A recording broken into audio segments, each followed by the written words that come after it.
Hello and welcome back to my studio for another Sunday afternoon live deconstruction. Today I'm going to be, as I said in the title, deconstructing DJ Shadow's Mutual Slump from his 1996 album Introducing. So before we do anything, I'm just going to have a quick listen to that. And yeah. Let me know in the comments if the stream is running all right or if there's any glitches. All right.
Hey everybody. How's your afternoon going?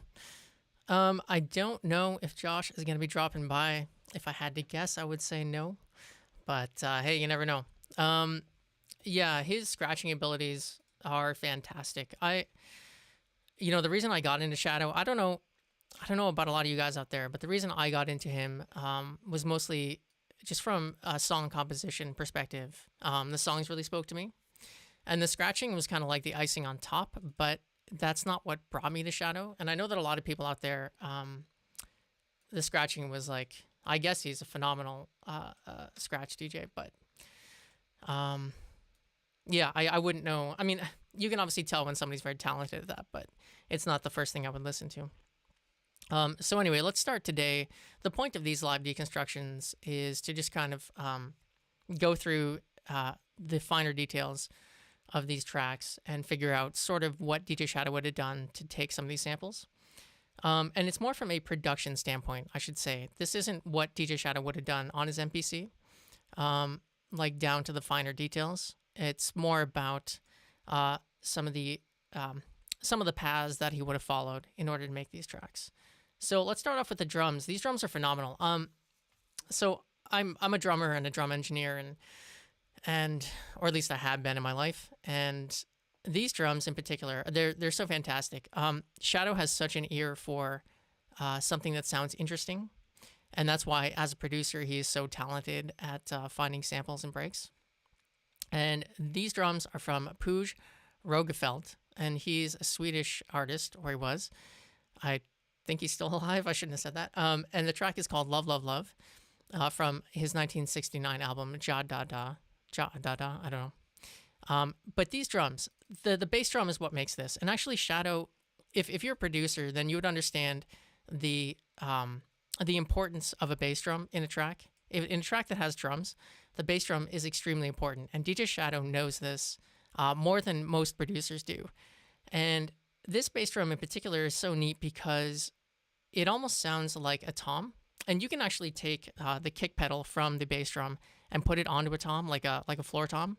Lay the floor tom on its side, and put the kick pedal there, and you'll get this resonant kind of feature from that. And that's kind of what this bass drum sounds like. I would love to know actually how they made this sound exactly. But anyway, let's take a listen to it.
And so I think this is such a good example of why I love sampling so much, and maybe you guys do too. I'm assuming if you're watching this that you do. And it's because you take a song like this, and it's a perfectly fine song. There's nothing wrong with it. But the hook, honestly, is this drum beat at the beginning.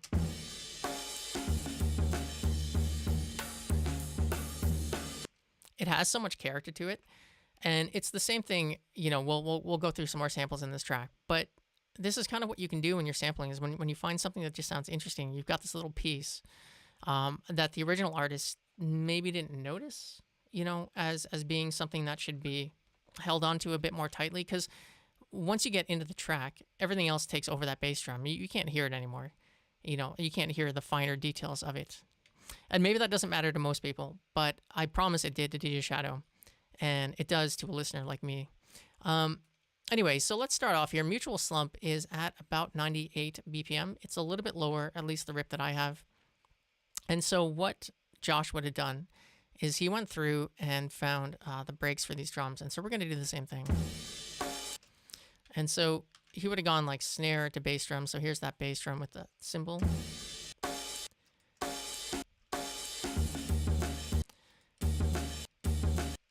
And there's a double kick there that we're going to need. So we're just going to separate these. And there's another snare that's going to be useful in the near future. And he also changed out all of the snares, which I really appreciate. So like every snare hit is different from the last. And he didn't have to do that, but because he did that, he made the beat more interesting. You know, some samplers might have taken just this break in general, but I like the way that DJ Shadow reorganized things to make his own track with these with these drums, as opposed to just following the same rhythm that Pooj Rugfeld's drummer found. But before we start any sampling here, I'm just going to find the right or the left channel.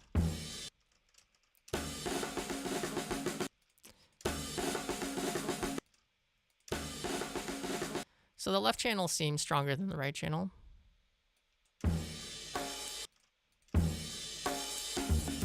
And so Shadow would have taken the left channel. And so that's what we're going to do here too. And I'm going to make multiple tracks with these drums on them so that we can do some crossfading, which I also think that he would have done. So we're going to start off with this cymbal here. And he took out the bass drum, and I'll show you why in a second. So we have this double kick here. He started the phrase with that. But one thing that he did is these are pitched down by about half a semitone. And it's hard to even hear that, but you can hear it in the tone that the bass drum is playing. So that's what we're going to do for all these samples, obviously, is pitch it down about half a semitone. And so let's go on here. So we have this this double kick here. And you can kind of see the transients in Mutual Slump. In fact, what we're going to do is we're going to move all of this drum sampling to when the drums are soloed, which happens.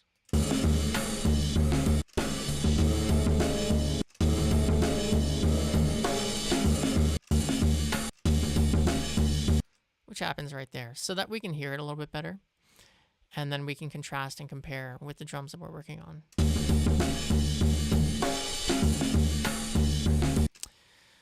So we have these two kicks that are then repeated. And like I said, we're going to follow his transients. And so you can see where the second kick starts. And so we're going to move that in place with his. And he would have just, I don't know exactly how he would have done it on the APC.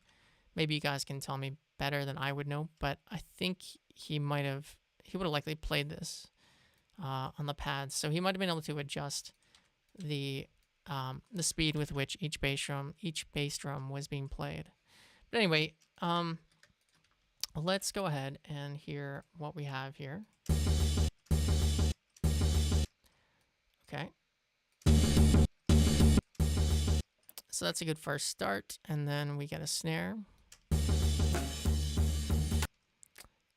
Okay, and again, we're going to move things into their right place because we're not playing them on the pads. Although I did actually set this up to be played on, I've got a MIDI controller over here with some pads, and it kind of came out okay, to be honest. It was sort of fun to do because you kind of get the rhythm down, and then it's almost like playing the drums a little bit, which it is in more ways than one. Okay, and then the next snare that comes in here is not the one that's in Shadow's phrase. And so we're going to have to find that.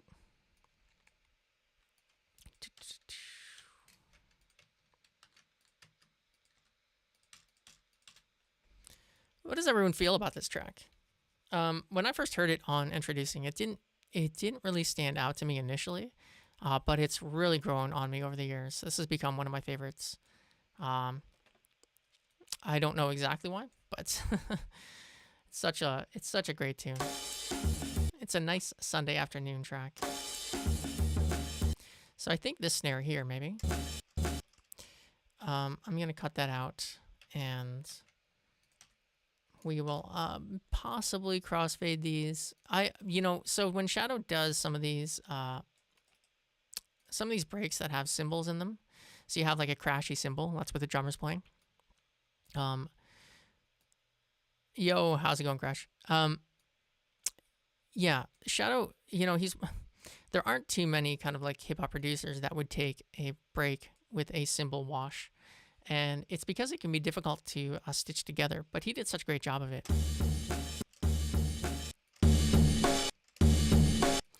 Maybe that's not the snare. Let's see.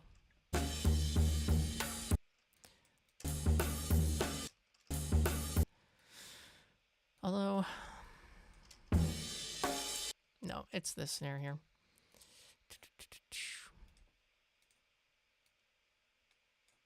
You can tell by the tone of the snare.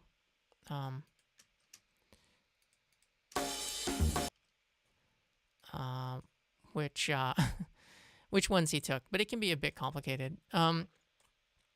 So like I said before, I'm going to be doing some further production on this to really match what Shadow and Dan the Automator would have done to mix this. Okay, so we have that snare.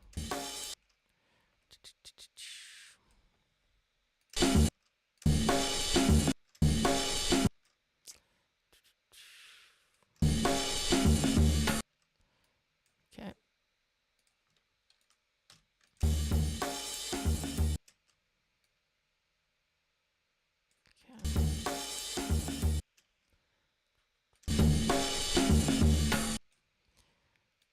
So the drummer does a double kick here.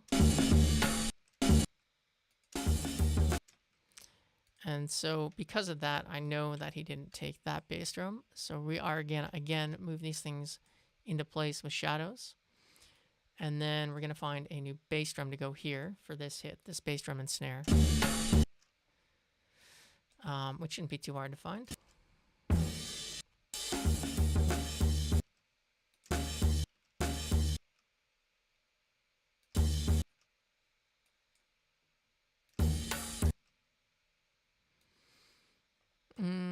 don't think that's the snare, but we're going to put this bass drum in regardless.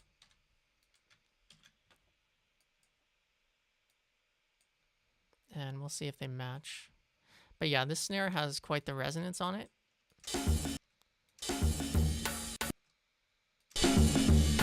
Oh no, it is that snare. But you can hear the way that that snare rings.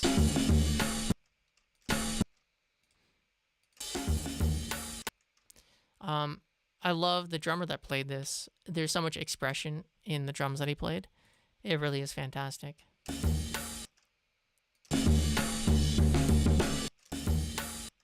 Okay, so we're going to follow the phrase here.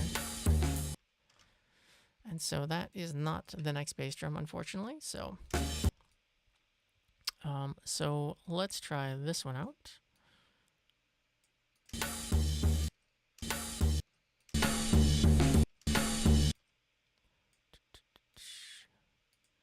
And I just realized that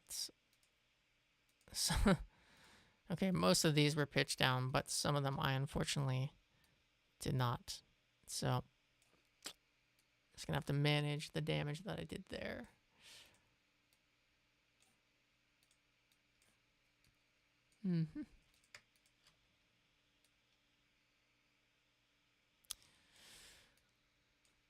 Okay.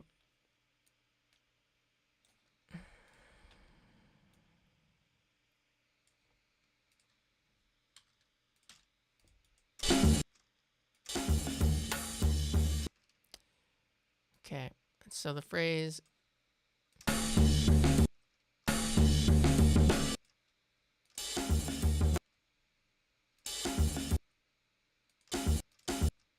you can hear it right there. So I'm gonna put that on a new track and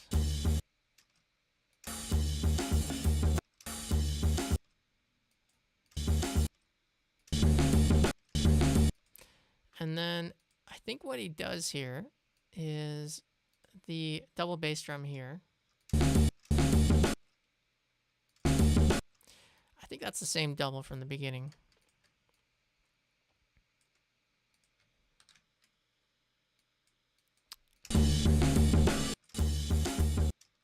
Yeah.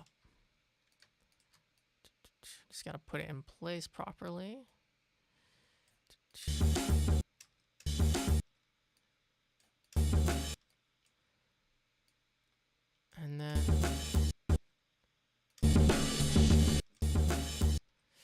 And then I think there's a couple, there's a washy, he kind of extends this bass drum in the wash of the cymbal. Yeah. Yeah, Dan the Automator is, you know what, when I first started listening to some of the stuff that he was attached to, like Handsome Boy Modeling School and things like that, I didn't, and actually Deltron, true. I had a buddy of mine who was so into Deltron. But yeah, no, he makes fantastic tunes. I mean, he's just, he's such a fantastic mixer and producer. And so I don't know exactly how much, you know, how much of the production he had to do with introducing, or if it was really just the mixing. But maybe you guys know in the comments. And so I'm going to put another bass drum there, and then this should swing around, and we should have our loop. I hope, anyway.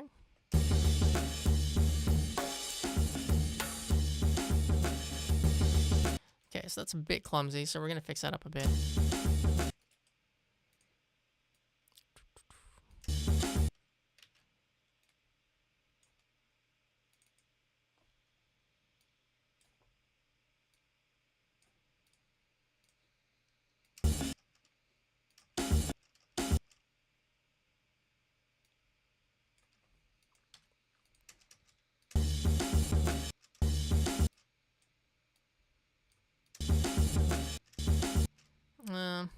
That doesn't sound perfect. In fact, I think it's not this snare. So I'm going to replace that snare with this one. And we need another bass drum, so I'm going to take that from the start here.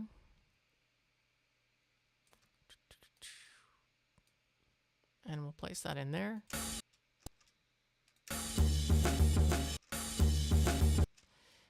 So that sounds better, but I'm going to crossfade these a little bit. I can't crossfade the bass drum. Not like that anyway. But we will fade out this snare. And then the other thing we're going to do here is this. I tried to extend this cymbal here with this hit, but I think what actually happens is that I think he reuses this crash from the beginning as kind of a placeholder here. So I'm going to go ahead and do that.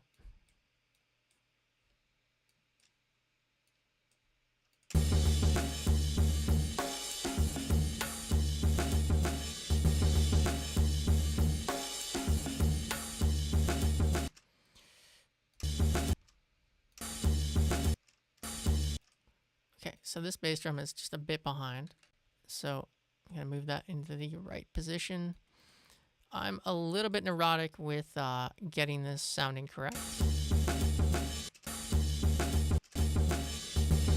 But I'm just going to go at my own pace here.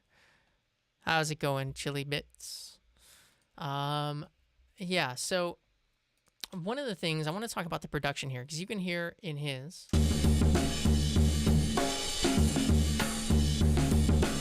It's absolutely massive. And so what we're going to do is we're going to try to match the tone of his drums. And one of the things that he did was he pumped up the lows, but he also took away some of the low lows.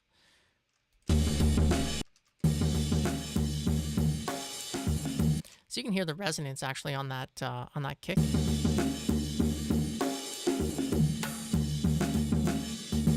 It's really around 200 hertz. And so he actually upped that a little bit, or Dan the Automator did.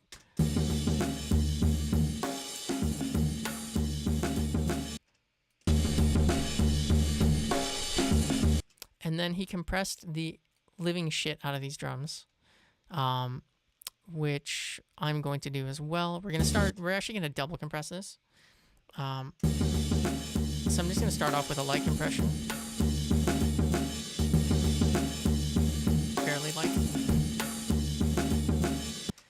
And then I'm going to throw in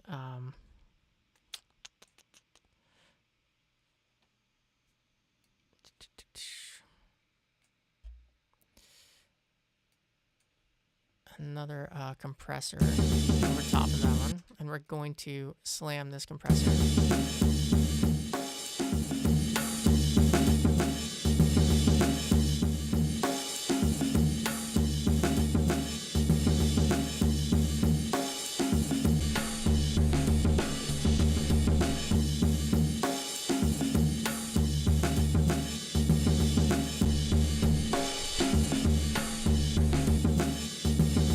That's actually pretty darn close. I was just doing an A-B there, so this is his. And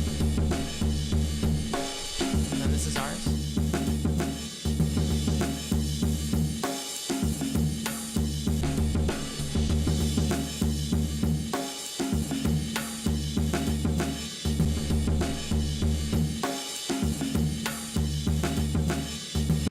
Okay, so now that we have that more or less nailed, yeah, you know what? That's actually, that's a great comparison, Chili. You know, I've talked about this before, but something that a lot of people don't think about with music is the different forms that kind of a hook for your ear can come in. And to me, one of those forms can be in the drums, and it can be as something as simple as the bass drum or as the sound of the snare. And if you give these elements personality, however you do that with samples, or if you just produce it in an interesting way, or record it in an interesting way, or put effects on it, or what have you, you know, you can really make something. You can make your track so much better if you just give it a bit of personality. You make it different sounding from anything else. Like, tell me that these drums sound like any other track.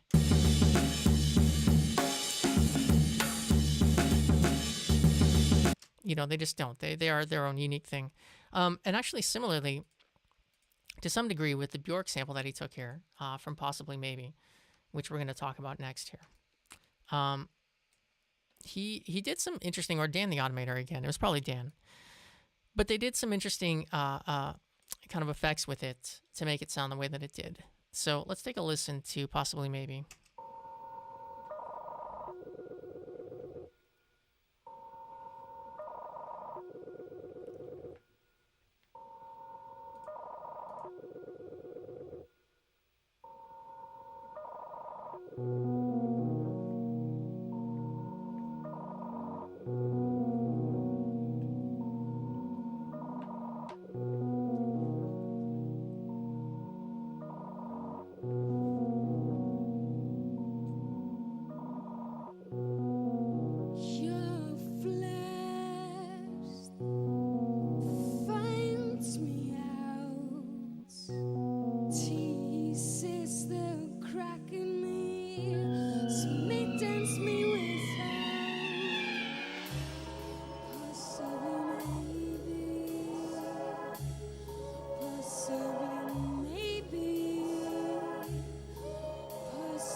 So, first of all, this album, like, of course, everybody loves Bjork, but this album is so fucking good. I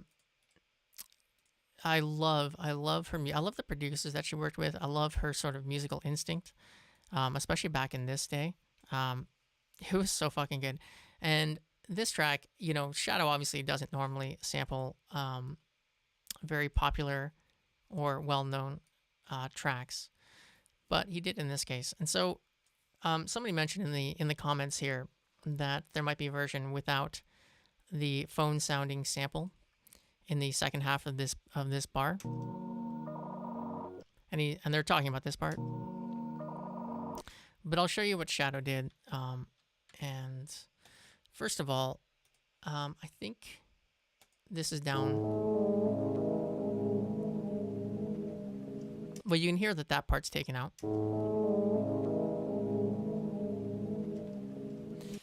And so what he did, and what I'm going to do, is I'm going to make a MIDI track here, and we're going to load on a sampler.